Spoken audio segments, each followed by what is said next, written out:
Let me play you a comment that I think gets to the ultimate question of what does it mean to get it right? What is the bottom line demand of the United States? The Israeli Prime Minister Benjamin Netanyahu has been outspoken about this week. He was on this program late last month, and this is what he said about the prospect of a deal with Iran. I want you to listen, and I'll get your reaction on the other side. I think the pressure has to be maintained on Iran, even increased on Iran, until it actually stops the nuclear program, that is, dismantles it. I think that any partial deal could end up in dissolving the sanctions. There are a lot of countries that are waiting for a signal, just waiting for a signal to get rid of their sanctions regime. So a couple of points there. You want them to stop their weapons program. Others, like the Israeli Prime Minister, saying, no, they've got to dismantle their infrastructure before they get the kind of economic relief that is part of this deal. Well, I'm not sure that the Prime Minister, who I have great respect for, knows exactly what the amount or the terms are going to be, because we haven't arrived at them all yet. That's what we're negotiating. And it is not a partial deal. Let me make that crystal clear, as I have to the Prime Minister directly. It is a first step in an effort that will lock the program in where it is today, in fact, set it back, while one negotiates the full deal. And there will not be a relaxation of the pressure. There will, nobody has talked about getting rid of the current architecture of sanctions. The pressure will remain. There will be, hopefully, if this is arrived at, a means of absolutely guaranteeing that while the negotiation on the real end game takes place, Iran's program is not going to continue, is not going to grow. It seems to me that Israel is far safer if you make certain that Iran cannot continue the program. Now, every day that we don't have it, they're continuing it.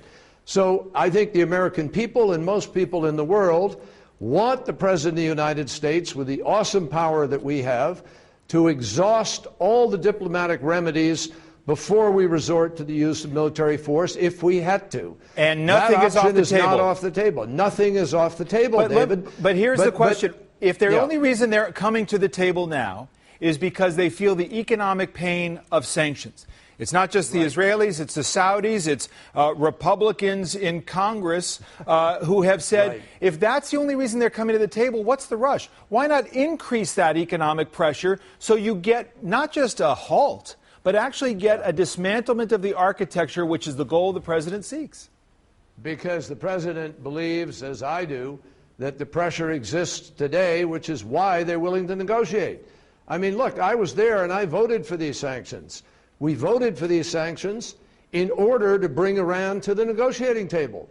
Now that they're there, you have to act in some good faith in an effort to be able to move towards the goal you want to achieve.